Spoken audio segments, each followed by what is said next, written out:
Get out! Oh, Shandy! Oh, my poor little Shandy! Oh. Patrick Barr as David Coleman in The Rabid Summer by James Follett, with Clifford Norgate, Pauline Letts, Garard Green and John Ringham. The Rabid Summer. Coleman? Sorry to disturb you, Mr. Coleman. This is Inspector Swann. Oh, hello, Tim. What's up? Isn't Councillor Mrs. Collins a regular customer of yours? Oh, no. Has another of her cats been run over? Well, a fox has had a go at one. Chased it into her kitchen through her cat door, would you believe? Oh, I believe anything of foxes these days. Anyway, the cat's badly maimed, and I was wondering if you'd come over to her place to do the necessary. No, I'll be there in 15 minutes. What's the matter, David? The cat catastrophe. Go back to sleep. I won't be long.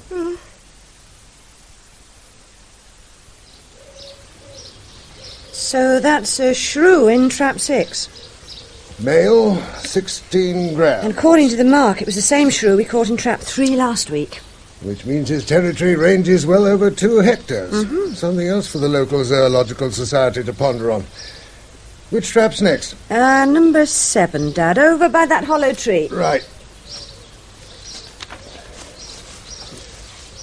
Yeah, it's good to have you back, Tess. Muriel and I still haven't adjusted to the idea of having you for the whole summer. Oh, except for my month in Spain. Yes, when is that? In 6 weeks. Last 2 weeks in June and the first 2 in July. I wish it wasn't for so long. We hardly ever see you, know? You'll be sick of the sight of me come September. Anyway, my thin blood will be craving that Spanish sun. So would yours after 2 years in Iran. Well, won't you come back here when your contract expires? Well, I've heard a whisper it'll be renewed. Oh? In any case, I wouldn't want to live here. Oh, it's a lovely place to be brought up in. All those beaches. But I can't see myself ending up marrying a farmer who's forever complaining about the weather and the government. Now, those complaining farmers and sick cattle have paid for your education, my love. Ah, but they're not paying so well now, are they? I knew it was a mistake letting you tackle my paperwork. Well, I have to keep my hand in. Well, the point is, Dad, that although you're the only vet serving the town, business isn't doing so well now, is it? Oh, things are a bit slack at the moment. Oh, come off it, Dad. Look at the fields round those woods. Pasture land crammed with dairy herds when I was a kid. And now they're acres and acres of pick-your-own vegetables and strawberries for day trippers. You can't blame the farmers if that's what makes money these days. Mummy told me that Uncle Harold had asked you to take over his small animal practice. I've no intention of spending the rest of my career in suburbia doing nothing else but nursing pampered pussies. At least there's variety in general practice. Horse in foal one day and ailing gerbills the next. Looks like a visitor in number 7. Give us the spring balance, love. Oh. 190 grams. The trap weighs 110. What was the bedding weight, Tess? 50 grams. So our client weighs... 30 grams, Dad. You really are hopeless.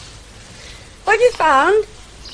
Looks like there's been a fight over there. Blood and paw marks. Oh, between a couple of dogs? Well, hard to tell. They're too smudged. Probably foxes. This wood's overrun with them. They're getting cheeky with it.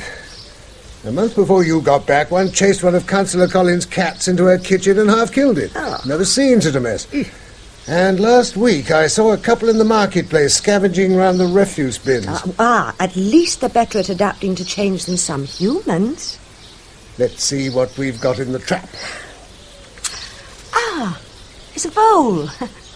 Come on out, little fella. Come on. Let's have a look at you. Oh, his back's marked. An old customer, Dan. You know, I'm going to have to find another survey area soon. The furry lads in this wood are learning to recognise my traps as somewhere to go for a meal and a night's lodging, like those weird boyfriends you used to bring home. Hey, isn't he tame? Shall I sax him? Well, definitely male to be so docile in your hands. I should wear gloves, Tess. They can pack a hell of a bite. You won't bite me, will you, little fella? I'm just turning you over to have a look at you. Yes, male. He's very tame, isn't he? Oh, look. You poor little chap. You have been in the wars. Look at that bite, Dad.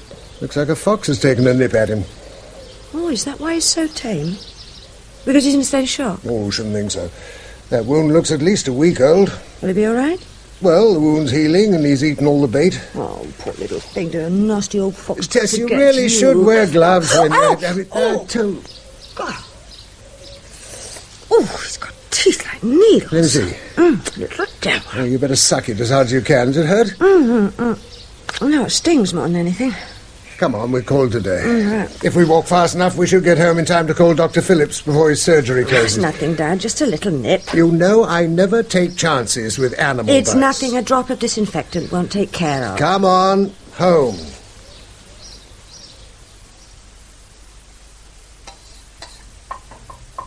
Smells good. Oh, yes. For once you're early. Lunch isn't for another hour. How did you get on? Got 8 shrews, 2 weasels, and a vole got me. Where's the medicine chest, Mum? Blessed emetozoologists. All you seem to learn about wild animals is that they bite. Show me. Oh, yes. Is it deep? Deep enough. No. Who are you calling, David? Dr. Phillips. As if he hasn't enough to worry about. I do wish you would make a fuss, Dad. I've got some antiseptic here somewhere. Hello, Dr. Phillips Surgery. My name's David Coleman. My daughter's just been bitten by a vole, and I'd like her to have a shot. Really not please. necessary. Is it okay if I bring her round in, say, 10 minutes? He doesn't change, does he? Well, why not? Look, I'm not asking for major surgery, just an anti-tetanus shot. Well, I think it is urgent. Come on now, have the dressing. Good grief, woman, what's the point in setting up an expensive health centre if you have to refer even simple treatment to the General Hospital 12 miles away? In that case, perhaps you'd give Dr. Phillips a message. Tell him he can find another vet to call out in the middle of the night when one of his kids' ponies is sick. There goes another client. You really must learn to control your I'm temper. sorry, Muriel, but that sort of attitude infuriates me. Anyway, it's done now. Look. That's not the point. What's the use of having an expensive health... Hello, yes? Oh, good morning, Major. Yes. Oh, dear, sorry to hear it. Yes, sure. Yeah, give me 10 minutes, I'll be right over. Oh, can't we even have a Saturday off? Sorry, my love, but Major Lathan's one customer we can't afford to lose. Bye. One of his cows has just got through the fence and fallen into the creek. Well, try and be back within the hour. And get him to pay you in cash. Did you know Major Lathan owes Dad nearly £250? Still a faint heartbeat. Okay, old girl. Easy, easy. It won't be long now. I gave her a fairly hefty dose. Damned fencing contractors. I'm going to stop that check. She's going. Best jersey in the herd. That's it. Well, thanks for coming down so quickly, Dave. I'm only sorry there was nothing for it but to destroy it. You get used to it, don't you? Well, I don't know about other vets, but I never have. Whether it's a kid's hamster or a fully grown cow. Well, anyway, shove it on the account, won't you? That reminds me, Major. Don't take offence if you get a reminder over last month's account. We've got Tess at home on leave for the summer, and she's decided to look after my paperwork. She tends to be efficient. Well, I don't suppose that oil company'd have her if she wasn't. Yet I'm sorry about that bill, Dave, but to be perfectly honest, things have been a bit tight lately. I might have to get shot of the yacht. Is that why she's over there, not in the marina? A mud berth, a tenth of the price those rogues charge for marina mooring.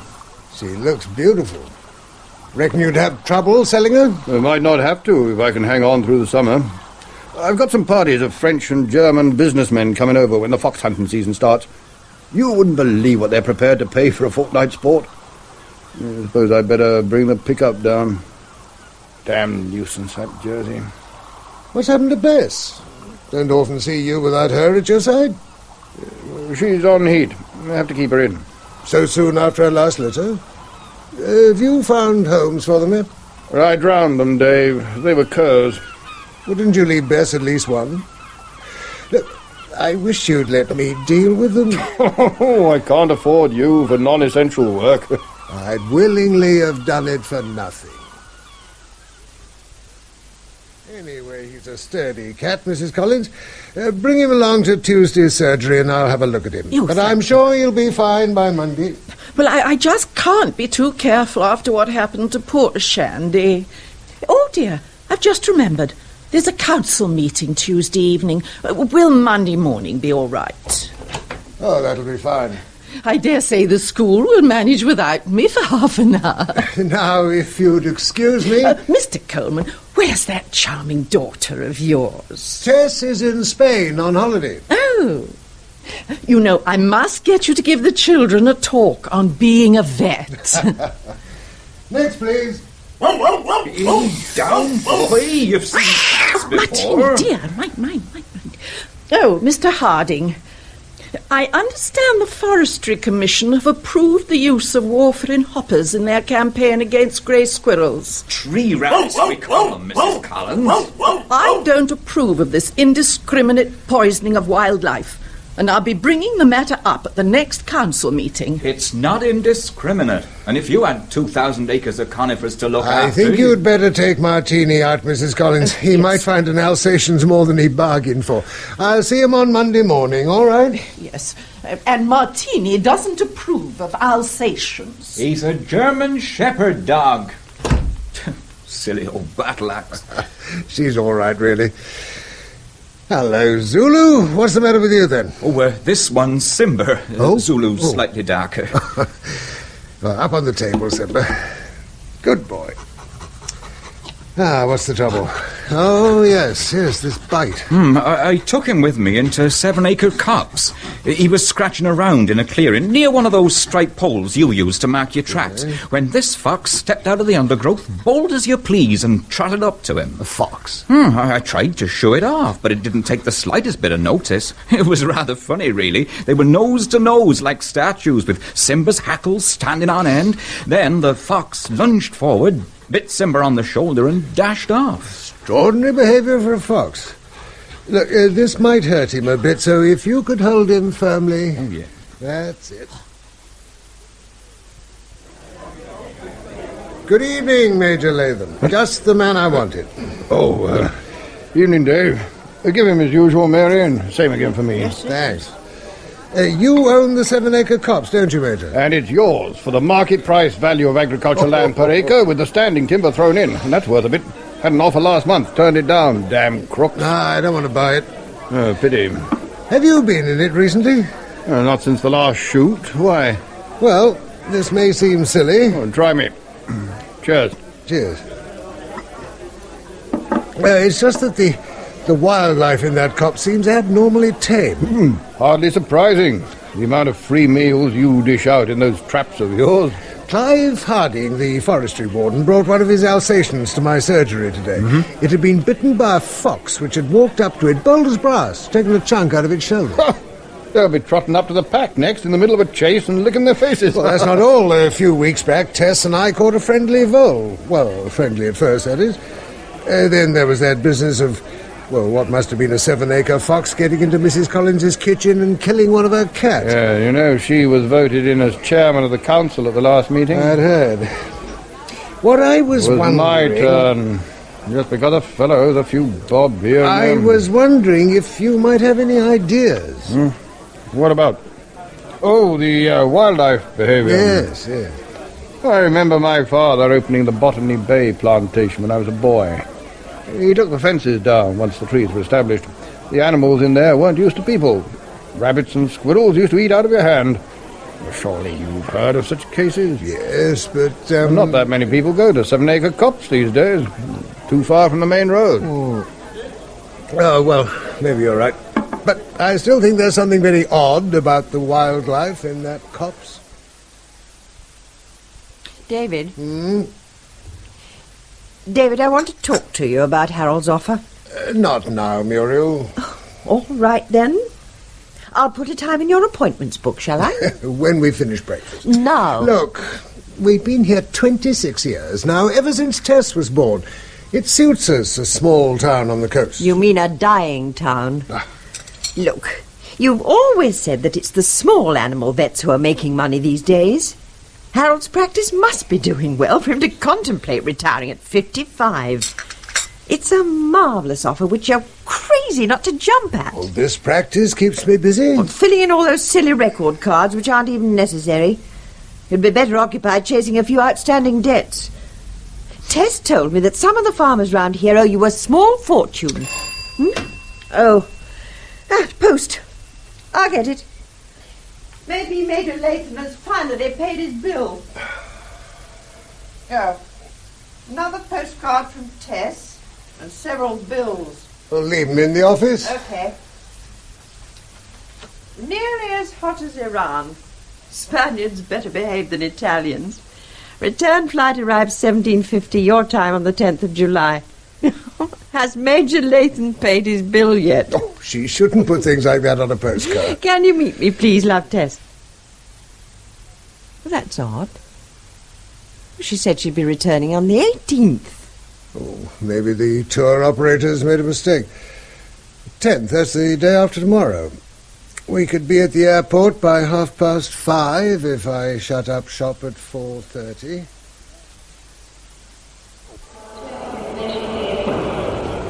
There she is. Tess! Dave, she looks terrible. Hello, Tess. Here, let me take these. Hello, darling. Tessie, are you feeling okay? I'll be all right. I expect it was the flight. You don't look at all well. Oh, leave the luggage, Dave. Bring the car round to the front entrance. Is there anything I can get her? Just get the car. Well, did you have to come this way? The main road will be jammed with weekend coastal traffic at this time. I'm sorry to be such a nuisance. It's no trouble, Tessa. Now stop worrying. Oh, it's good to be back. I couldn't get any sleep at the hotel. There seemed to be parties and noise going on all night. Not like you to complain about noise. Ignore him. How long have you been feeling like this? About 10 days. The tour people fixed up for me to come home on an earlier flight. I just feel so tired and listless all the time. Shall I drive straight round to Dr. Phillips before going home? No, please, don't make a fuss. I'll be fine after a good night's sleep.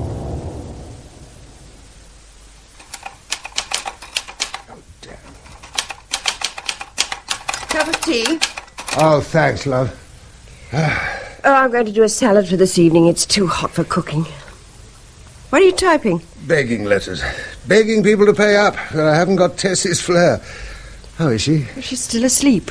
That's, over 20 hours now? Yeah. She must have been exhausted. Well, can you fix up the fan in her room? It's over 90 in there. When I finish this. Oh, Dave, I'm worried about her. She seems to be delirious. Are you sure? Well, she's muttering in her sleep. That prescription's not doing much good. She's still got a temperature, and yet she hasn't touched any of our water. You should have got the doctor to see her. His receptionist said there's nearly 20 kids off school with this summer flu. Remember how it used to knock out Tess every year? Well, she hasn't worn any of the clothes I'd ironed for her. She was so looking forward to the holiday, too. Oh, Come, Tess! Dad, please! Coming, darling! What is it, Tess? A nightmare. All right, my love, it's all over now. There, darling. I was in a steel cage. I was straw and scraps of food on the floor. Steel. There. Steel all around like a trap, a giant trap. All right now, my darling, Mummy's got you. Everything's going to be all right, darling. David, there's a box of tissues on my bed. Quickly. All right, my love. All right, darling, I'm not leaving you. There. Steel. There, darling. Dark It's all right. and cold. Something's going to happen to No, me. nothing's going to happen to I know. you. I can feel it. God, she Terrible. looks awful. You're going to have to get that Dr. Cut to come out. She's so hot. All right, my darling. I'm sorry. All right, there's nothing to be sorry for. Let's see if we can get some water into her. Come on, Tess. Come on, darling. Sit up. There. Come on, That's Tess. it. Just a sip, Tess. No. Please, Tess, it's only water. She's so strong, I can't hold her. Will you look at her eyes? Just get some water into her. Hold the glass to her lips. Oh, what's the matter with her? Get that doctor. I'll You go must right get away. that doctor. Hell's the number?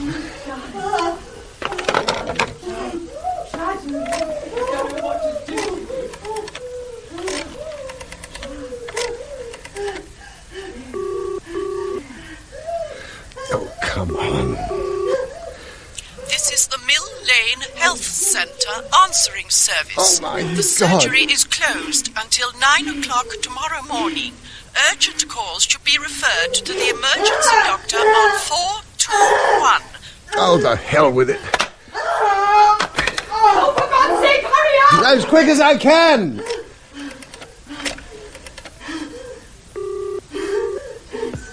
Can I speak to Inspector Swann if he's on duty, please? Speaking. Tim, this is Dave Coleman. Dr. Phillips left a prescription out for my daughter this morning, and now she's very ill. We think he must have made a mistake. His private number isn't listed. Now, could you let me have it so I can call him direct, please? It's very urgent. Hold on a moment.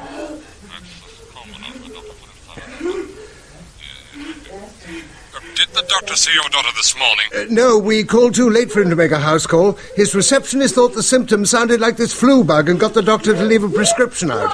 Oh, please! David! Please, hurry, Tim! Look, I can't give you his number, but I'll call him for you.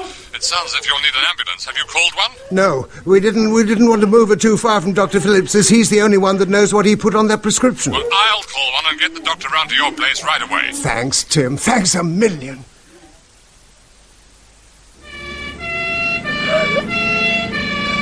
All right, Tess. Mummy and Daddy are right here. We'll be at the hospital in just a few minutes. I'll kill that doctor, so help me. If you said the pills were only a mild antibiotic... That's not the point. To refuse to come out and see her because we'd called an ambulance. Not pills. I know what it is. In Iran. My darling, don't try to talk. I know. I know.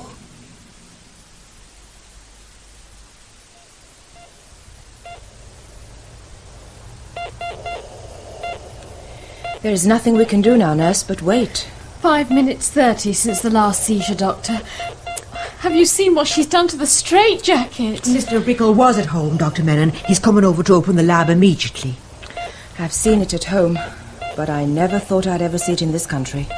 There's no doubt. I could be wrong, but the symptoms are the same. Dilated pupils, excessive salivation, convulsions... And the superhuman strength? Yes, that too. There's an 8-year-old girl in my village. It needed 4 men to hold her down. Not for long. No, leave her. Oh, but Doctor, there is nothing you can do. Nothing any of us can do.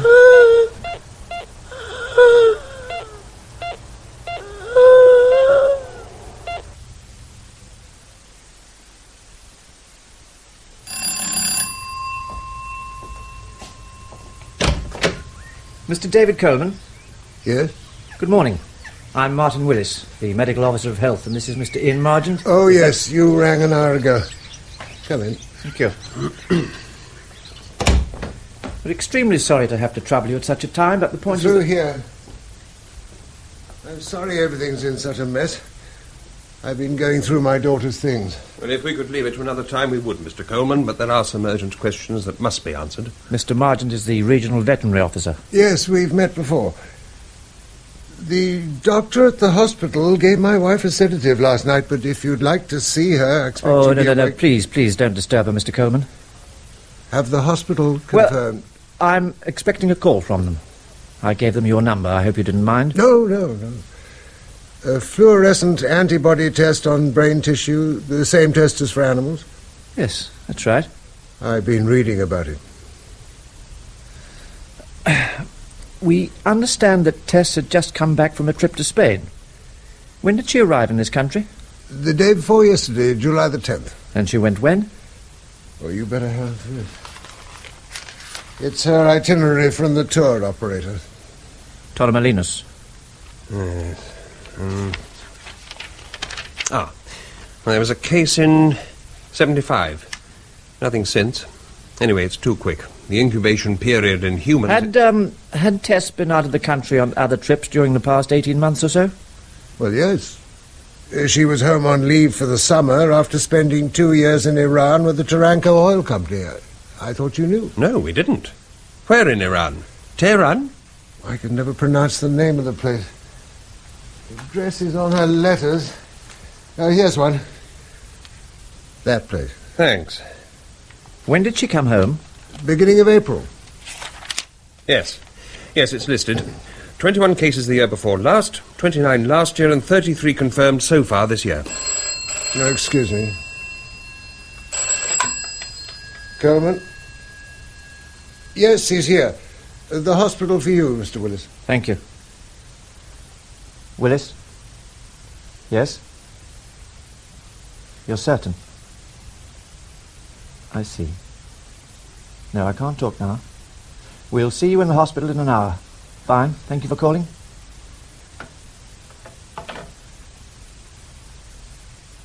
The interim test was positive, Mr. Coleman.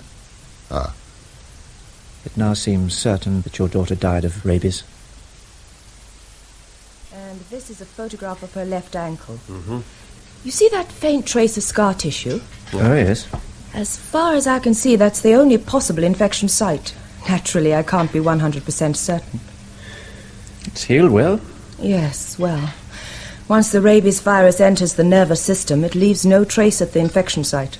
Normal healing often does take place in the case of long incubation periods. I suppose this mark could have been caused by, say, the girl injuring herself in coral when swimming.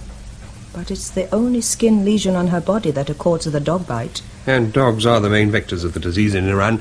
How old is the bite? If that's what it is, and I think it is, I'd say between 6 months and a year. Is it likely that this bite occurred after her return from Iran? April? No, most unlikely.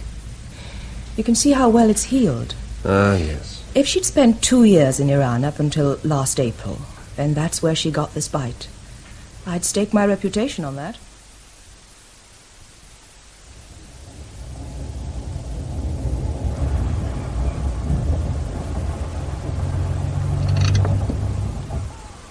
And there's the beach. Not as popular as it was. Too much pollution. Another hotel closed last month. Have you seen all you want to see? As the daughter of a vet. That's what's worrying me. A coincidence. Like that Royal Army Veterinary Corps officer living next door to the owners of that rabid dog in Camberley was a coincidence. I've counted 10 stray dogs so far. What's that got to do with it? I was just thinking of the consequences. Look, Margent. She died of rabies, all right? I agree it's a coincidence that her father's a vet, but he's not the supervisory vet at the quarantine kennels, and we've satisfied ourselves that a quarantined animal hasn't escaped or cross-infected an animal just released. So there's no way the girl could have come into contact with a rabid animal in this country. She'd just come back from 2 years in Iran where the disease is epizootic. Now, what more evidence do you want? Now, let's go back to my office and write our report saying that there's no danger. All right? That amounts to all the money I've taken in deposits for next season's fox hunting guests. And you can tell your Mr. Snell that's all I've got. He can have the rest when the season starts. I'll see if I can persuade Mr. Snell to accept this, but he's an impatient man, Major. I wouldn't have joined that club had I known the sort of people that were running it. Had we known the sort of person you were, we wouldn't have let you. When members win, as you have in the past, then they rightly expect to be paid immediately, just as Mr. Snell expects to be paid immediately when they lose. He'll just have to wait, Kemp. I'm sorry. This is a very pleasant farmhouse, and 3,000 acres? Quite a sizable estate. That's why Mr. Snell allowed you to run up such a debt. It's worth a damn sight more than I owe that little crook, so you can think again. You do the thinking, Major. Think about the two methods Mr. Snell can use to obtain his money. There's the legal method, which means you would be declared a bankrupt, and this estate would be sold over your head to pay what you owe. Or Mr. Snell's preferred method, which may seem a little unorthodox, but it's less harsh in the long term, although it might not seem so at the time. I don't understand. With a long, hot summer like this, it would be wise to make sure your fire insurance is adequate. I see. My gun dogs disappeared. I suppose it was you who took her. I only handle the accountancy side of the business. A beautiful view. Is that your yacht in the creek? Would Snell accept that? Mr. Snell already has a yacht, Major. What he doesn't have is the money you owe him. I suggest you get your German and French businessmen to pay for their hunting in advance. The day the season opens, you'll have 2 visitors with instructions to collect. The flowers were beautiful, Harold. Yes, without a hitch. No, don't worry. We know how busy you are. We're going away tomorrow for a few days. Muriel wants to get away from the place. I'll give you a decision by the end of August, only I can't think straight at the moment. Look, I must go now, Harold. Muriel's struggling with the packing. Bye. Why didn't he come to the funeral? Too busy with his poodles and pussies. You didn't give him a decision? No. Despite my feelings? When I've told you I don't want to live here anymore? There are too many memories. Except they don't seem like memories yet. Oh, listen. Well, everywhere I look, I see her. The broken apple tree branch where she had a swing. The patch on the path where she spilt some paint. There's all her things that I haven't been able to touch. Don't you understand? All I want to do is to get away from this place and stay away. And I want to stay because of the memories. She loved this place. She wouldn't want us to move on her account. You'll feel differently in time. The doctor said... Oh, what the hell does he care? He wouldn't even come out to see her. A prescription left on his receptionist's desk. That's his idea of looking after people. Nobody cares anymore. Well, I've got to go into town to get the car No, filled. please don't go for a minute, David. What are we going to do? Just carry on. Oh, I know how you feel, love, but I wouldn't be happy running Harold's small animal practice. he said it would be your business. Well, what have you got against small animals? People would bring their cats and dogs along during proper surgery hours and pay cash each visit. None of this performance with chasing up farmers' accounts all the time. Well, if it hadn't been for Tess chivying them with reminders, we wouldn't have had enough to pay for the funeral. And Major Lathan still hasn't paid. I've enough to do keeping my record cards up to date. I know I'm not much good at paperwork, but we manage. Harold can afford an assistant. I'm sorry to keep on at you, Dave. I don't want to sound like a nagging wife. But I'm thinking of you. In 10 years, you'll want to retire, and you won't be able to if we stay in this dead and alive place. We'll talk about it later. Oh. I'd better get the oil and water checked while I'm at it. Well, go to the garage opposite the school. They're doing a cut price offer this week.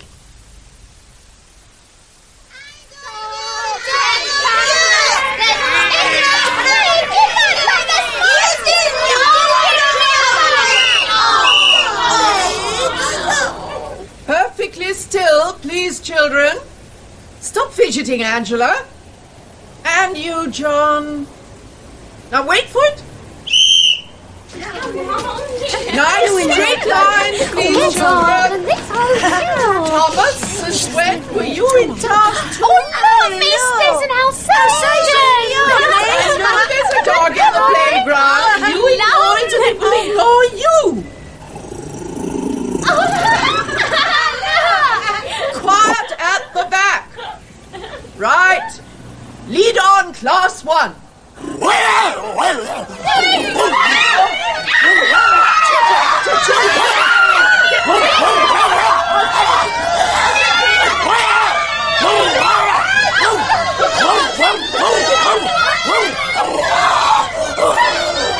Get the children into the school. Mr. Coleman, thank God. Get the children into the school. Shut all the doors. Call an ambulance. Yes. I'll try and keep him in this corner. Yes.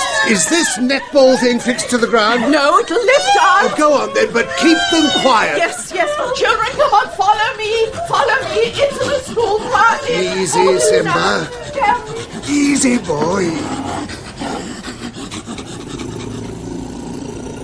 All right, boy. Not going to hurt you.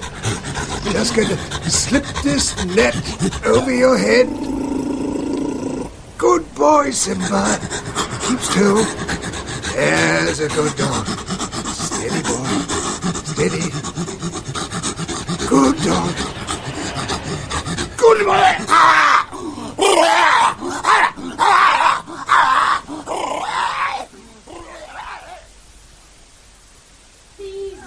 The doctor must have room to see all those children that have been bitten. This is the last one, Doctor. Michael Thorne, aged 10. The dog knocked him down and bit him on the back of the neck. Hello, Michael. Just turn your head a little. That's it. Ooh, that's a nasty bite, isn't it? I'm just going to give you a little jab in the tummy, then you can join your friends in the ambulance. Have you ever been in an ambulance? Hold his head, nurse. There we are. This might hurt a little, Michael, but I'm sure you're a brave boy. There we are. There's a good boy. We've finished here now, Mr. Swann. We're taking the 4 children who've been bitten back to the hospital for observation. Good. I've already given them the first injection in the rabies post-exposure vaccination program. What are their chances? Well, even if the vaccine doesn't work, they're very good. Oh, why? Human beings are not particularly susceptible to rabies. In my country, only 1 in 10 of those bitten by rabid animals actually contract the disease. That's the world average. Oh, Dr. Menon, this is Mr. Margent, the regional veterinary officer. Mr. Willis is on his way. Yes, we've met. Where's the Alsatian? Mr. Coleman managed to shut it in the boys' toilets. He's now guarding the entrance. It's through that door. You can just see him through the window if you climb on that pipe. Right. Respiratory movement stopped about 5 minutes ago after paralysis set in. See him? Yes. Saliva all over the place. And he's damaged his teeth on something. He was gnawing frantically at a waste pipe under one of the hand basins before he went into a comatose state. 4 kids in that ambulance. Yes, well, he certainly looks dead, but I'm not taking any chances. Oh, George! Perhaps you go and fetch my dog catcher for me. It's strapped to the roof rack on my car. A 10-foot long aluminium pole with a running noose on the end. Oh, and there's a large polythene sack in the boot. Okay. Got him. No reaction. I'm certain he's dead. Yes, well, you're probably right, but I'm damned if I'm going to bend over him with a stethoscope. There. Hold the sack open, would you?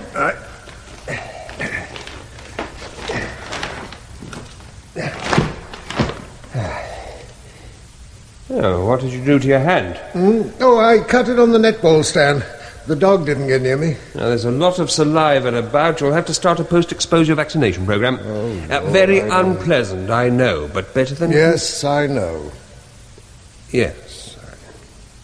I hadn't forgotten. What do you want to do with him? I'll send his head and neck to the Central Veterinary Laboratory for analysis as quickly as possible. They'll have an interim result in 24 hours, but for the time being, I'm going to work on the assumption that this animal died of rabies. If you want to use my surgery... Oh, have you got an incinerator? Yep. Okay, then. As this town doesn't seem to have proper facilities. Do you know who owns this Alsatian? Simba, he belongs to Clive Harding, the local forestry warden. You need any help, gentlemen? Oh, Inspector Swann. Yes, I do. Can you get one of your men to guard these toilets until they've been disinfected? Yes, sir. Is that the dog in that bag? Yes. What about the other one? What other one? Clive Harding owns 2 Alsatians. Zulu, the twin of this one. Oh, hell. I'm sorry, Mr. Margent. I should have told you earlier. Yes, all right. No, we'll have to go and pick it up immediately. Then I've got a major detective task on my hands, finding how this animal became infected. There's something else. I treated this dog for a fox bite about 3 weeks ago. Oh, for crying out... Look, is there anything else I haven't been told about? Where on earth have you been? I've been waiting One of here... Clive Harding's Alsatians attacked 4 children in the school playground. Oh, no. Are they badly hurt? You remember that Indian doctor at the hospital who treated Tess? She started the children on a post-exposure vaccine treatment against rabies. That's what Margent thinks the dog had. It died later in the school toilets. Oh. Margent will be bringing it round to the surgery in a few minutes. He wants to do a post-mortem on it. Is there any connection with Tess's... Well, Margent and Willis are now convinced that there must be. You remember that time that Tess was bitten by a vole in 7 Acre Copse? Oh, and you wanted her to see the doctor and we stopped you. Well, if the infection had taken hold, it wouldn't have made any difference with rabies. Let's just hope that those poor kids don't get it. But surely vaccination is too late if the dog had already bitten them. Well, the incubation period can be long enough for the body to build up antibodies before the disease develops. Nothing's ever certain with rabies. Except if you get it. You die. Yes.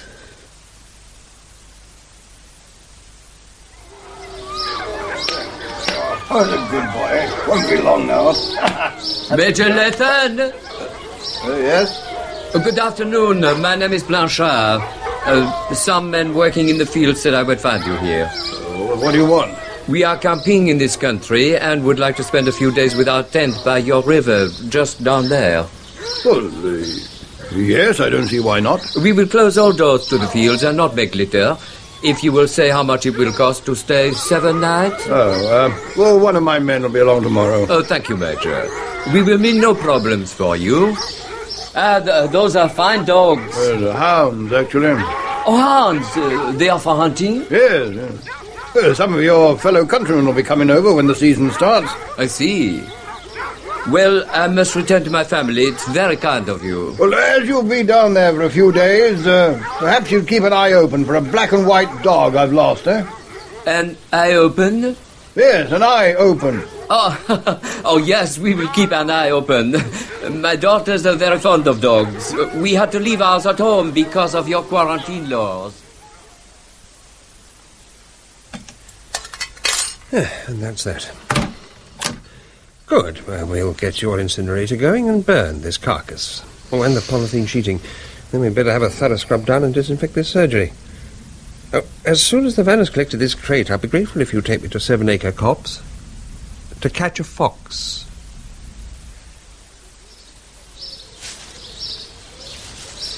We'll be upwind of the earth at the top of that rise. You should have a good view. If the foxes are using that earth. God, it's hot. I wouldn't have thought an air rifle was much use. Well, this one is. It's got an extra powerful spring so that the kinetic energy of the pellet is above the legal maximum. Ministry idea? No, my idea. It's quiet. If rabies is enzoic in the wildlife in this wood, then the last thing I want to do is frighten it off. There's the earth. Near that oak, about 50 yards away. Ah. Well, might as well make ourselves comfortable. Damned hot. What'll you do if wildlife rabies is confirmed? Shoot everything as you did at Camberley? Oh, no, we've learned a lot since 1969. Are you still keen on amateur zoology? No, not now.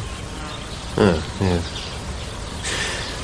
Still, your knowledge of the local wildlife might come in useful. Now, if rabies is confirmed, my assistants and I will have to carry out a major fox extermination program. They're the main vectors of the disease. Now, we'll use everything except free bullets. Gassing of earths, preferably when the vixen is nursing cubs. Bait, treated with poison, and even gin traps as a last resort. Wildlife rabies dies out when the fox population drops to 1 per square kilometre. It's a lot more than that here. My survey of 2 years ago indicated in the region of 20 to the square mile. As many as that? Scavenging in the town and housing estates is on the increase. Everything is in its favour. Fox furs are no longer fashionable. Hunting has become too expensive, and what hunting there is wrecked by anti-blood sports amateurs. The old steel dustbin is a thing of the past, and local authorities are cutting back on the frequency of refuse collections to save money. The only thing we can be thankful for is that at least a rabid fox in the furious stage doesn't travel long distances. A rabid dog will. But they become exceptionally tame. No, they can do. And that's one of the biggest dangers. Children are naturally attracted to usually timid animals when they show signs of friendship. 20 to the square mile. And there's one not 4 yards to your left, watching you. So the holiday's off? It looks like it. Muriel, I'm sorry. I know how much you wanted to get away, but I promised Margent... Look, as soon as all this is over, we'll... I thought you and Mr. Margent had finished with the surgery. He's removing the head of a fox we caught about half an hour ago. Oh, Tim Swann rang while you were out. He's at Clive Harding's cottage in Blackdown Forest. He said he went there to collect Harding's other Alsatian and was having trouble. What sort of trouble? Well, he wouldn't say, but he sounded worried. I might have guessed. Clive thinks the world of those dogs. What time did Tim call? An hour ago. Oh, Why didn't you tell me earlier? I forgot. Oh. Just as you always forget to give your brother a decision about taking over his practice. I'd better get over to Blacktown. You might tell Margent when he's finished where I'll be. Oh, but you haven't had your dinner. I'm not hungry. I see no point in staying in the house with you spoiling for a fight. What time will you be back? Oh, damn.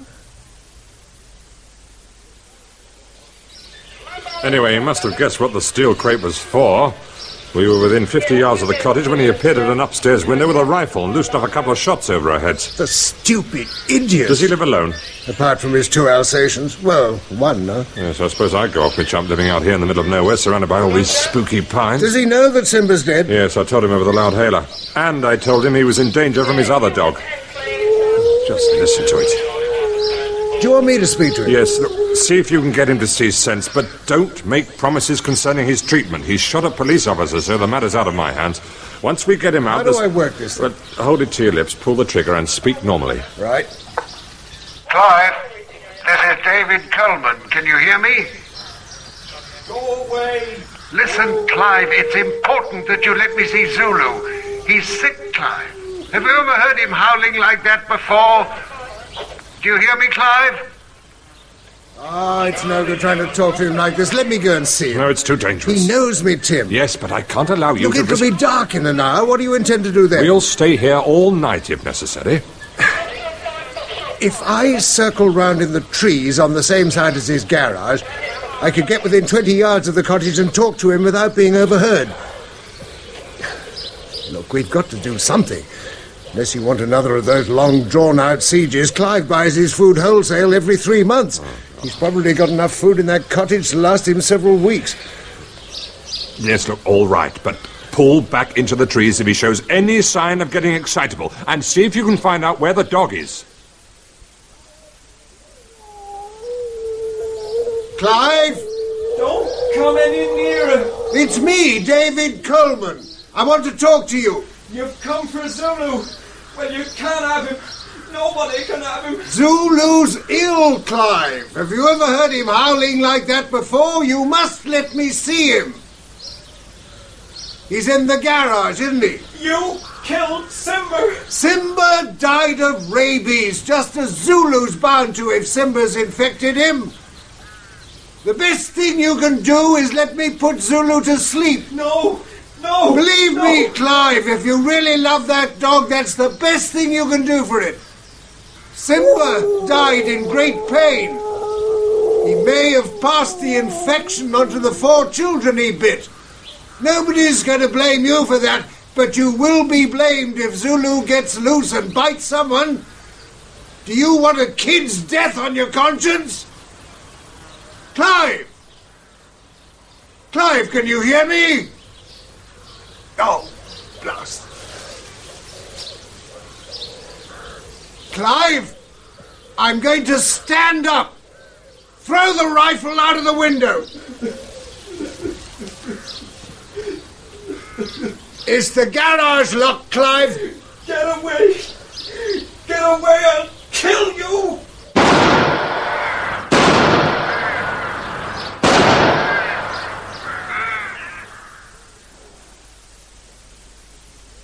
The shots went about 20 feet over my head. I was never in any danger. Nor were you earlier, Tim. The dog's in the garage. I'm fairly certain it is. Definitely in the garage, sir. I can hear it scratching. And its howling is blowing my eardrums out. That's a rifle microphone Mathis is holding. He claims he can pick up a gnat's burp at 100 yards on his headphones. You seem to have brought in a good deal of extra equipment while I was gone. A night sight image intensifier so we can see in the dark. CR gas grenades and a launcher, plus 3 LA-39A1 rifles. Why rifles? You reckon that dog's Rabid? Yes. That's what the rifles are for, just in case he takes it into his head to let it loose. I suppose you think we're overreacting. No, Tim, I don't. Thanks for coming. Can I stay? He's an old friend. Going to be a long night. I don't suppose I'll be able to sleep at home in this heat anyway. Wake up, Mr. Coleman. What's the time? 3 a.m. Oh. The dog stopped howling, but we can still pick up a faint noise it's making on the rifle mic. Look, if you'd have a listen on these headphones, maybe you can tell us what's the matter with it. These? Yeah. Do you need a bit more volume? No. Well? seems to be having difficulty with its breathing. I wish Margent was here. He'd know what's happening. Now it's scratching at something. Whimpering. At least he had the sense to shut it in the garage. Light gone on downstairs, Mr. Swann. Yeah, he's going down to see why it stopped howling. Mr. Coleman, could that dog still bite? It's still moving about, so I suppose it could. How far is it from the ground to the centre of an Alsatian's body? About 16 inches? Well, I suppose so. Why? Front door's opening. He's looking round. Yeah, he's coming out. Jenkins, Stevens, Kay, aim at the garage at the 6th course of bricks from the bottom. Continuous firing when I give the word. Right. He hasn't got the rifle.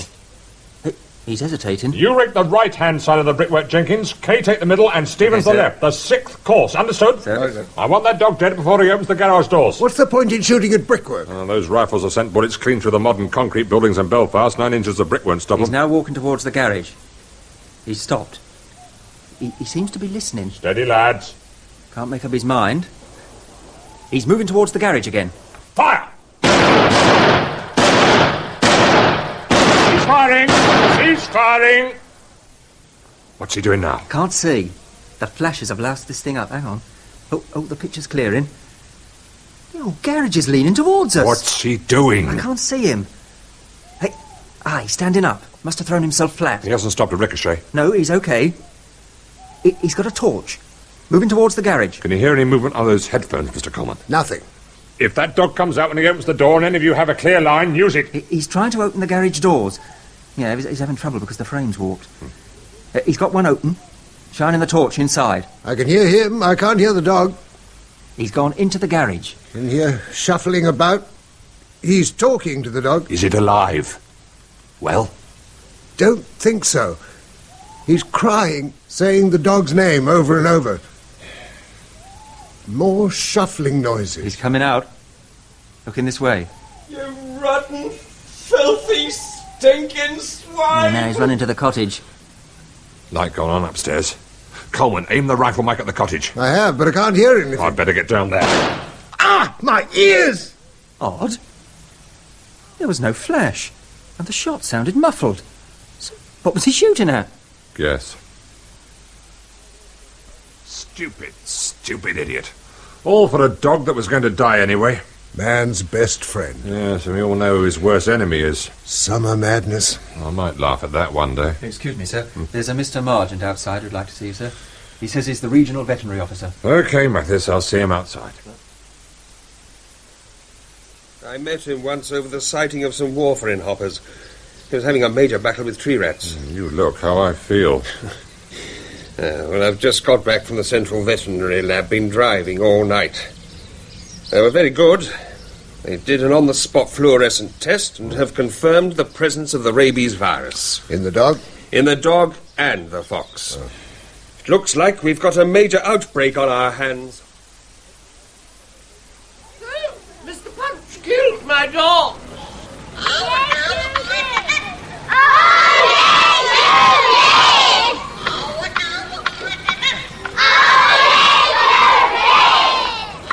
This is a police announcement. There has been an outbreak of rabies in this area. All dogs must be kept on a lead and muzzled. Please take your dogs to your cars and shut them in. Muzzles are available from Jacob's Pet Shop in the High Street. No animal can be moved in or out of this area. This is a police announcement.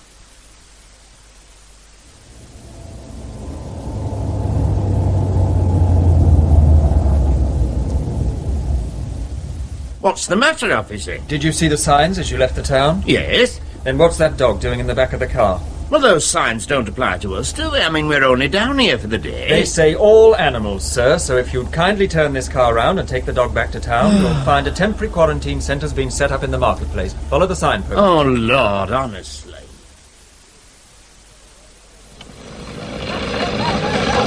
My porter cabin should be here in an hour, Mr. Willis. I'd like them set up on this side of the marketplace near the main entrance, please. All right. I'll tell the post office engineers. They've said you can have 6 lines. Look, I'm sorry about having to include the beaches in the infected area, but David Coleman's seen foxes scavenging down by the creek. Oh, hell. Looks like more dogs arriving. Hello, darling! Oh, Veronica Fairchild. Oh, yes? Secretary of the Market Traders Association. Good evening, Mrs. Fairchild. Hello, Willie. What's with the dog show? How did you get in? This is now a restricted area. Oh, rubbish. It's my marketplace. Now, who's your little friend, and what's all this nonsense I've been hearing on police loudspeakers about rabies? It's not nonsense, Mrs. Fairchild. Willie, my sweet, tell me how we'll be able to run the cattle market on Tuesday with all these wretched dog pens all over the place. There won't be a cattle market on Tuesday until the temporary ban has been lifted. You can have one of these. It's an advance copy of the rabies control order for this area which came into force... Market, Willie? Oh, now you're talking rubbish. When you go back to the town hall, take a look at the copy of the Royal Charter in the glass case. I'm afraid it's true, Mrs. Fairchild. There'll be no market on Tuesday. Oh. If you want to hear why in detail, I suggest you come along to this evening's public meeting at the Assembly Rooms. Why did you bring me? Because it concerns us. I don't want to hear anything more about rabies. David, people are staring at us. No, they're not. I had to come, and I wanted you to be with me. Good evening, ladies and gentlemen.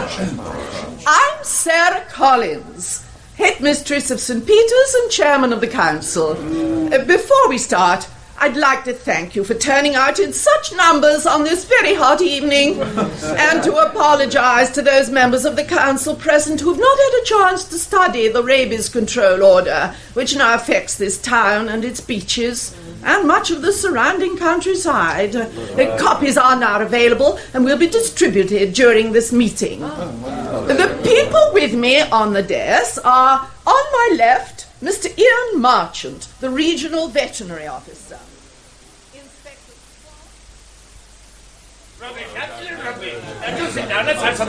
At least let Mr. Martin finish what he has to say.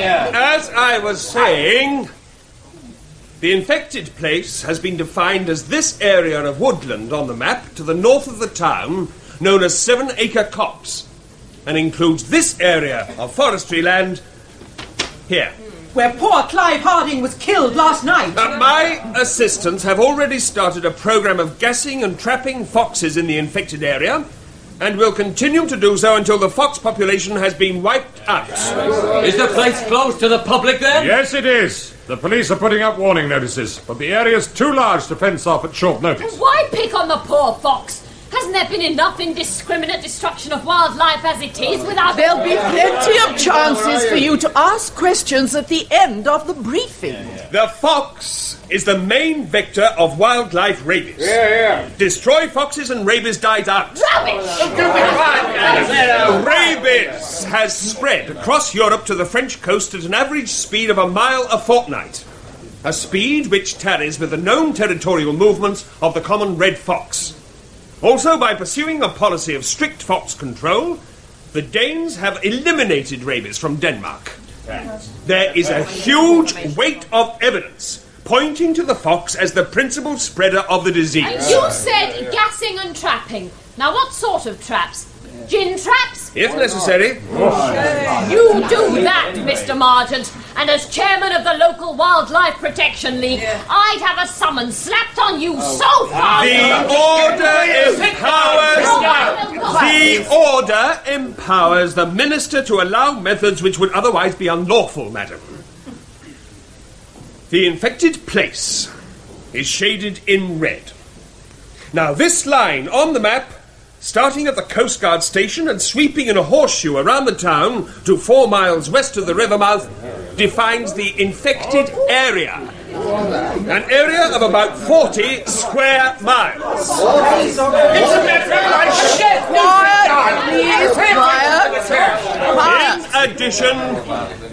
In addition to the restrictions on the exercising of cats and dogs in the area, animals not under control will be seized and destroyed if not claimed within 3 days. There will be a ban on markets, and the movement of all animals in or out of the zone will be prohibited without a special license. Wait a minute.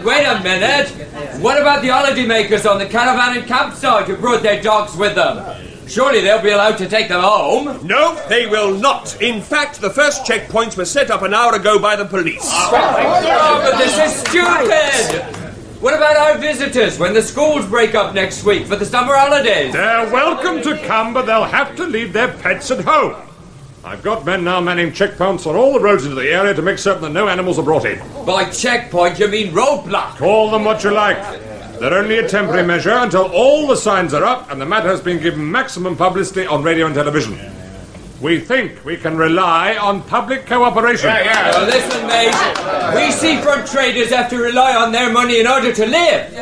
I can't see the public even bothering to come down if there's signs and all sort of restrictions.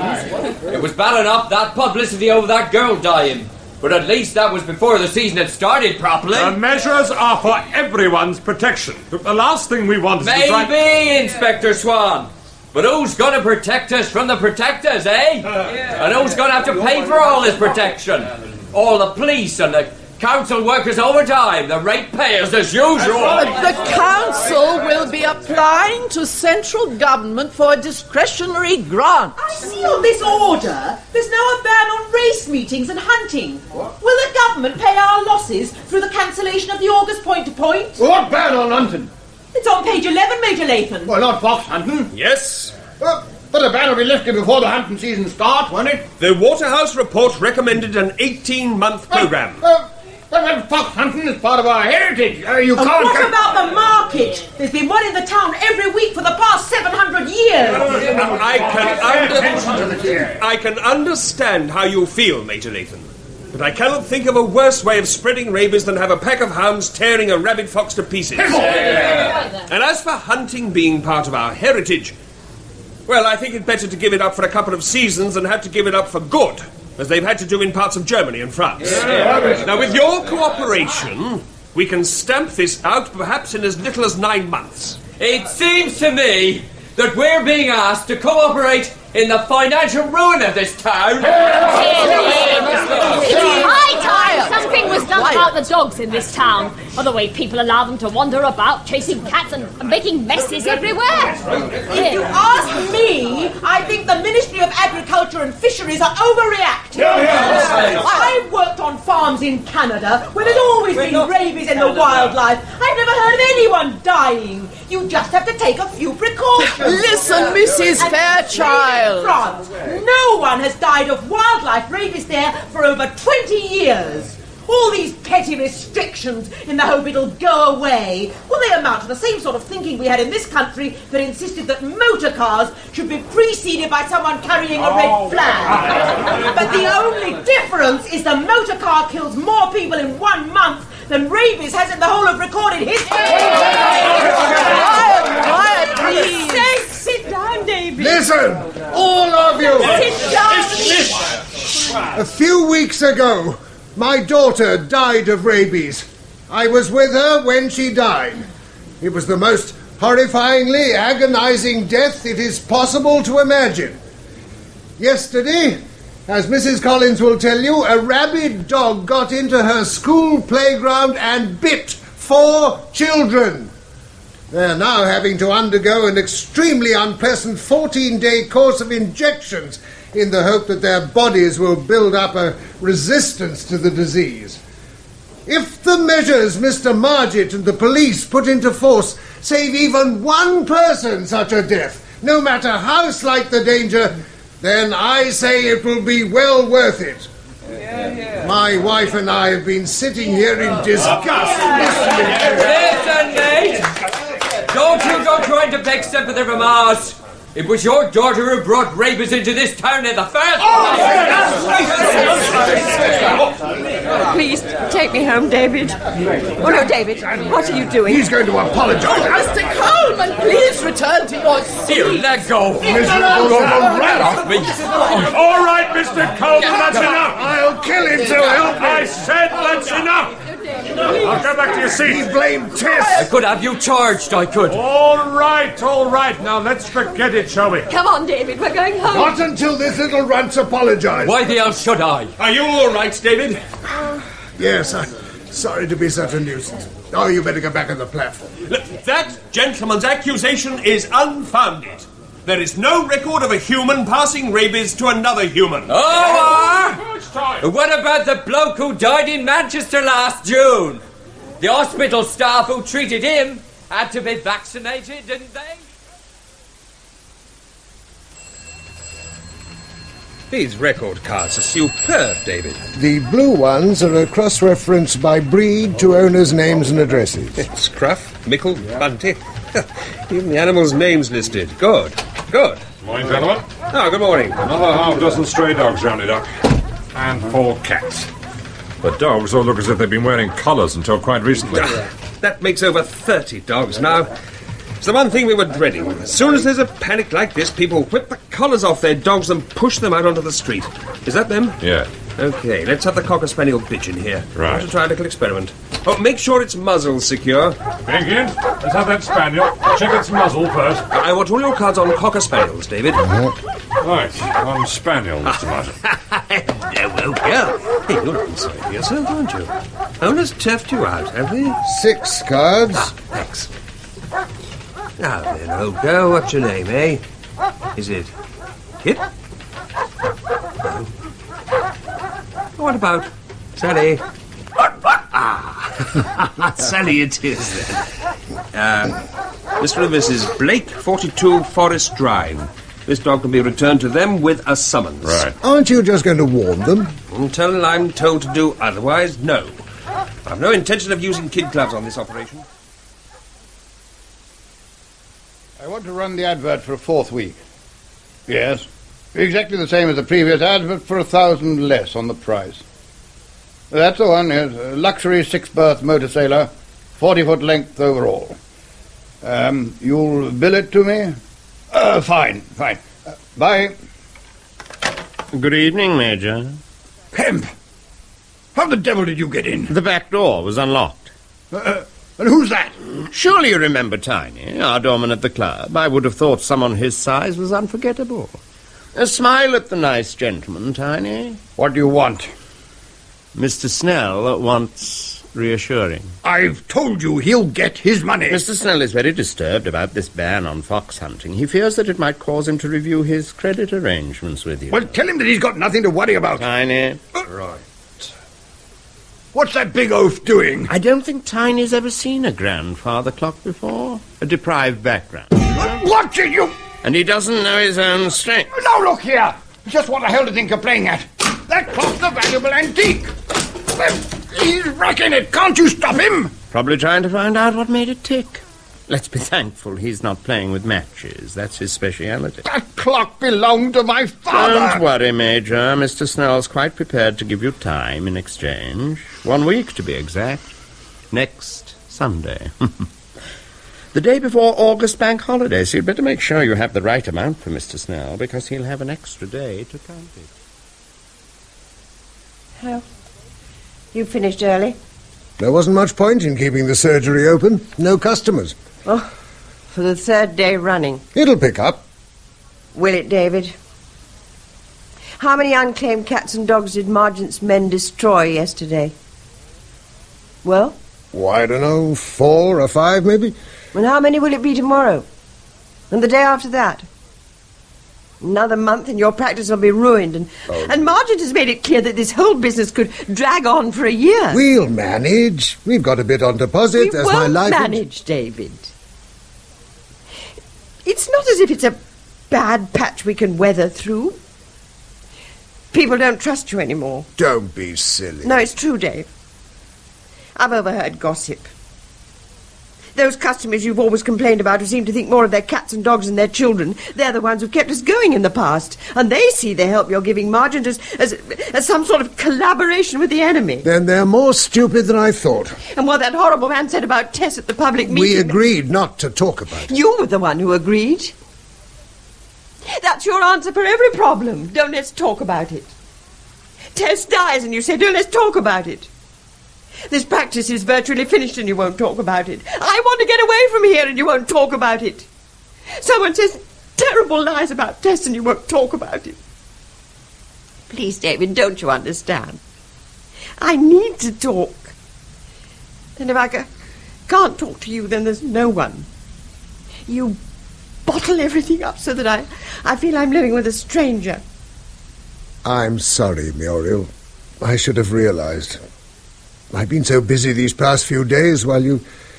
Look, Let's get the August bank holiday behind us, and then we'll have a serious chat about what we're going to do. Well, what about now? I've got to go and see Margent. Oh. Well, I suppose that's better than nothing. All right, then. Do whatever you think best. 50 quid less than this time last year. And look at the beach, deserted. Will you join? You tell me how you reckon this action group you're thinking of can succeed. If you're my counsellor, how is it you can't manage to do something by yourself? Well, I want to present a petition to the government, asking them to pay compensation to all those whose livelihood has been damaged by this rabies control order, or who've suffered financial hardship. And what's in it for you, Major? Well, as you're all constituents in my ward, I'm naturally anxious that you're not driven away. I mean, seafront traders such as yourself are the lifeblood of this town. I don't believe a word of it. We never see you between one election and the next. How much do you stand to lose? Come on, mate, there's nothing to be ashamed of. What's upsetting you? And then let me guess. The ban on fox hunting. I thought so. Will you and your fellow traders join me? Sure, we'll join you. What have we got to lose? You look pretty well set up. Maybe you could help some of the lads out until we've got this compensation. You do pretty well out of the cappers on your land, don't you? There's one French family by the river, that's all. Frogs? And nobody makes much money out of campers. How long have they been there? Over a week. Why? Do you reckon they're the ones that brought rabies into the country? I wouldn't know. I doubt it. One of the lads in that government vets team was saying in the pub last night that the frogs have long summer holidays. Over a month. So they have more reason to smuggle their pets into the country, because it'd cost too much to have them looked after at home. I don't think the length of time they've been in the country tallies with the incubation period. How do you know how long they'd been in the country? Some of my mates working the lobster bus don't have much love for the French. If it turned out that some frogs were responsible for bringing this rabies into the country, they'd be hell to pay. Good morning, David. Come along in. How's it going? Better than I expected. We've now gassed 41 foxes in 7-acre copse and 12 in the forestry land around Blackdown. I've just had the results from the Central Veterinary Lab on the head and necks from the first day's gassing. Only the 7-acre copse foxes were rabid. So it looks as if you might be able to contain it. Well, I think there are grounds for cautious optimism. That will be the keynote of this morning's press conference, cautious optimism. 53 foxes. That should have made a dent in the population. Ooh, a hell of a dent. But with an infected place of that acreage, I won't be happy until we've gassed at least 300 of the blighters by the end of September. Yeah, so then our problems really start. Why? Well, autumn is when the young dog foxes seek out their own territory. It won't take them long to twig that there's hardly any competition in the infected place, and they'll start moving in droves. Yes, to defeat them, you have to understand them. Oh, excuse me. Margent. When's this? I see. Yes. Thank you for telling me. Oh, hell. What's the matter? Michael Thorne, the boy who was bitten on the neck by that Alsatian. What about him? He died an hour ago. Am I late for the morning briefing? You heard about Michael Thorne, Tim? Yes. Yes, I picked it up in my car just now. We've got a problem. Oh? Yes, a young PC has just confessed that he saw his aunt carrying one of her cats out of 7-acre copse. She told him that it was the cat's favourite haunt and it had escaped when she was cleaning a window. She told him to keep his mouth shut. When was this? 2 evenings ago. The constable will be disciplined, of course, but divided loyalty is Divided loyalty? Nothing. It was criminally irresponsible of him to keep quiet for so long. Yes, I agree, but you don't know the full story. The constable's aunt is Mrs. Sarah Collins, head mistress of St. Peter's and chairman of the town council. Oh, no, of all the people in this town. How many cats has she got? I'm just looking. I think it's 5. Oh, it's at least that. Got it. Yes, 5. It was 6, but one was maimed by a fox and had to be destroyed. Remember, Tim, you called me out in the middle of the night? Yes. A fox killed one of her cats. This is the first I've heard about it. Well, it was some months ago. February the 5th. What wasn't I told? To be perfectly honest, I've forgotten about it. I can't see what that's got to do with this outbreak. But it's got everything to do with this outbreak. I've got to find out how it started. February makes sense. Now, come on. We've got to go and see her about that cat. Frank? I want a crate loaded into the transit. I didn't think it mattered. He couldn't have been in the cops for more than 3 hours. I've been so careful to keep them in. I even nailed a piece of plywood over their cab door. They hated it, especially Whiskey. I examined him from head to tail when I got him back. There wasn't a mark on him, so I didn't think it mattered. He could have eaten part of the corpse of a rabid fox. We've already found 2. There could be more. Oh, Whiskey wouldn't do that. He's so fussy with his food. I'm afraid we've got to take him, Mrs. Collins. No, he's all right, I tell you. I'm very sorry, Mrs. Collins, but we can't take chances. Where is he? In the back room. You come and see him. Come see him. You'll see he's fine. His coat's glossy, his eyes are bright. Don't touch him, Mrs. Collins. Don't touch him, whatever you do. Here he is. He hates being shut in during this hot weather, don't you, darling? You see how well he looks. Mrs. Collins. He's beautiful. Aren't you, my puppet? Mrs. Collins. These silly gentlemen thought they'd have to take you away. I'm very sorry, Mrs. Collins, but we've no choice. If there was another way... No, but he won't feel a thing, I promise. Oh, no, he's Please, not. Mrs. Collins, it's the best way, really. Inspector, come out here a minute. No, please, you don't understand. What's the matter? We've got to take all her cats. What? Shh. For God's sake, why? Because they've been together in this house. But you said cats are not so susceptible as dogs. All animals are susceptible. But we can't take all of them, man. Be reasonable, it would kill her. Look, when I write my report saying that this outbreak has been beaten, I'll want to be absolutely certain in my own mind that it has been. Now, if I turn a blind eye now, I might be tempted to do the same again with another case, and so will you, and so will my team. And before we know where we are, rabies has become established in this country and things will never be the same again. Yeah. The social and economic consequences could be unthinkable. Now, even picnics would become a thing of the past. Future generations would grow up with an inbred fear of the countryside. It's already happening in Germany and France, and I'm damned if it's going to happen here. And we owe it to the memory of Tess Coleman and Michael Thorne. I'll go and get the crate. Okay, you call the doctor. Right. You can't do Mrs. it. Collins, No. you have 5 cats. Where's the other one? Please, Mrs. Collins, you must tell me. No, only 4. Martini, whiskey, sherry, champagne, and Cinzano. Where's Cinzano? Mrs. Collins, where is Cinzano? All right, Margent, I've found it. No. How do you know their names? That's one of David Coleman's record cards, isn't it? Isn't Yes. it? Oh, I don't think I could ever bring myself to speak to him again.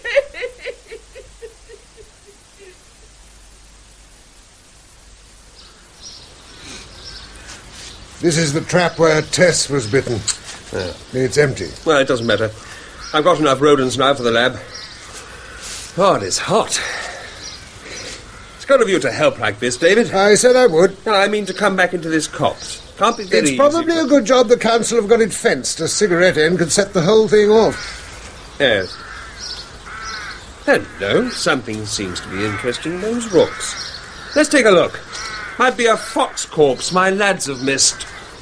How many have you gassed now? Oh, virtually everyone in this wood, we think. Forest is the real headache. Ah, whatever it is down in that ditch. Hold my sack a minute. I'm going down to take a look. Well, be careful. They can be boggy. Everything's bone dry. Oh. What is it? The half-decomposed remains of a dog. Looks like it's been here several months. Hang on, I'll come down. I might recognize it. No, not a chance. Stay there. There's an engraved identity disc on its collar. Bit dirty. Yeah, that's better. Does the name Bess mean anything to you? Major Lathan's gun dog. Figures. His name and telephone number's on the back. This might be the break I was looking for.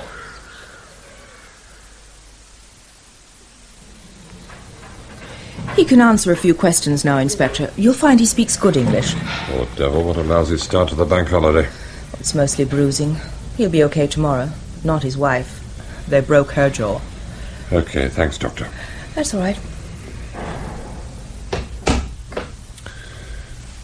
Monsieur Blanchard? I'm a policeman, and I'd like to ask you some questions about the men who attacked you and your family tonight. I did not see them.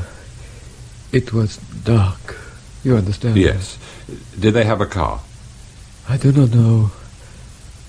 I was asleep with my wife in our tent. My daughters were in the small tent. Perhaps they saw something.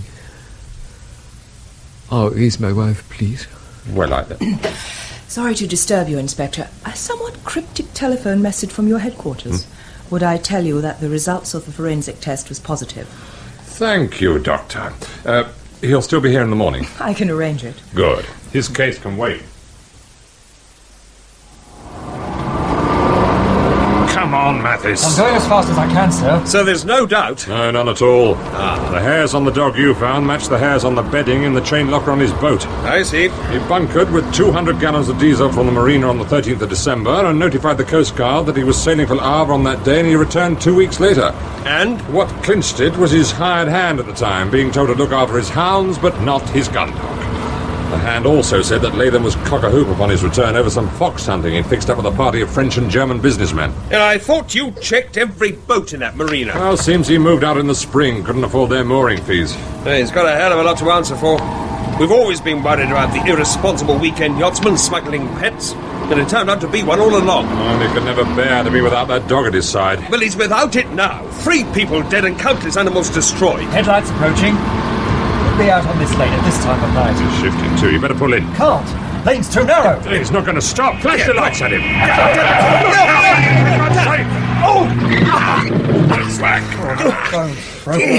You okay, Margent? Yeah, I think so. Flaming idiot. Feels like we're in a ditch. Sorry, sir. But I thought it more prudent to take to the country. Yeah, did you get a look at him? I was blinded by his lights. Didn't see a thing. Nor did I. Oh, that's all we wanted. The RT handset's busted.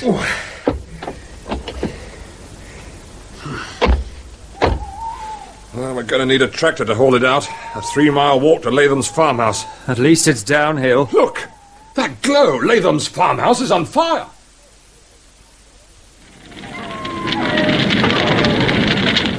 Major Lathan! Major Lathan! Major Lathan! I think there's a phone extension in the stable tack room, but I couldn't reach it. Heat too intense. Fire spreading to the Dutch barns. No sign of the Major? Nothing. His car's on fire. Get down! There's someone by those outbuildings. Come on! Mathis, over here! Coming, sir! It's him! Major Lathan, come away! Got to release the hounds! They're locked in! You're going to have to get him. Give me your jacket, quickly. He's coming out. Well, grab him! I can't hold him, sir. Okay, I've got him. Oh, my fault! There's nothing you can do about the hounds, Major. Oh, my fault! Is there a telephone in any of these outhouses? Must release the hounds! Stop him! Oh, hell! Come back, Major. It's too late to save them. Sorry, sir. But he put a knee in. He's gone right in. That roof won't hold much longer. Stupid idiot.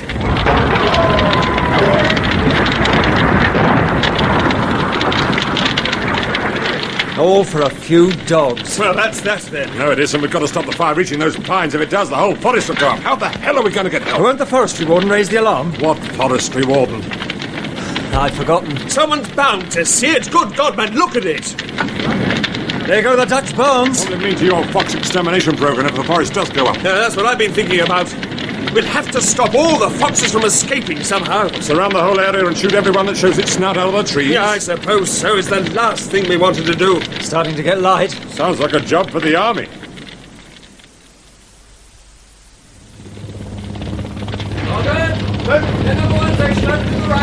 Charlie 2. How's everything looking from the helicopter? Over? The fire pumps are holding the blaze to the west. Everyone's confident that it won't reach their housing estate, but it'll be best if the evacuation's carried out.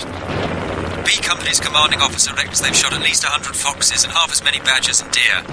The soldiers are playing safe. Any animal that comes out of the trees is shot at. 7-acre copse is blazing from end to end. Quite a sight from up here. Over. Thank you, Charlie 2. Report in 15 minutes.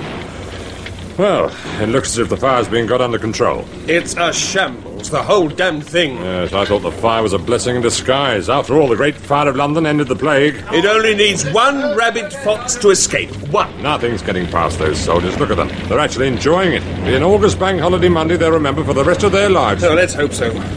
I was confident that I would eventually stamp out this outbreak by controlled measures. It would have taken time, but I was certain that I could do it. Every contingency was foreseen except one. Oh, what was that? People's criminal stupidity and selfishness. Oh, try being a copper. You get philosophical about people's criminal stupidity. I can never become philosophical about rabies. It killed my wife 15 years ago in Aden when I was in the veterinary corps.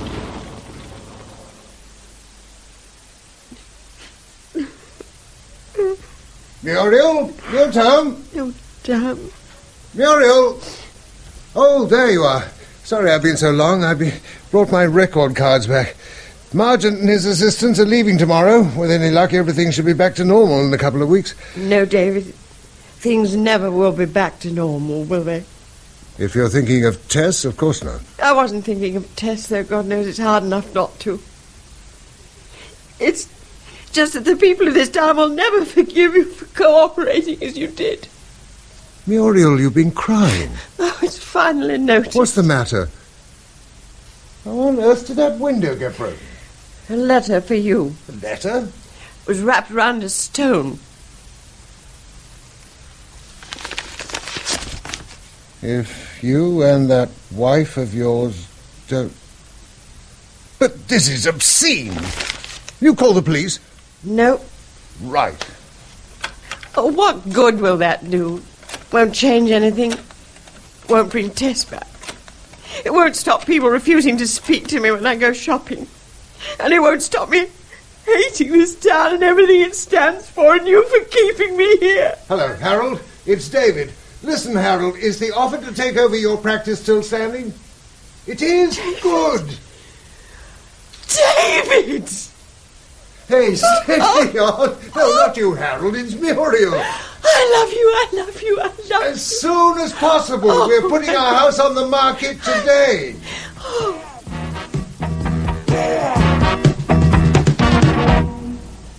In The Rabid Summer by James Follett, David Coleman was played by Patrick Barr, Muriel Coleman by Pauline Letts, and Mrs. Collins by Betty Baskcomb.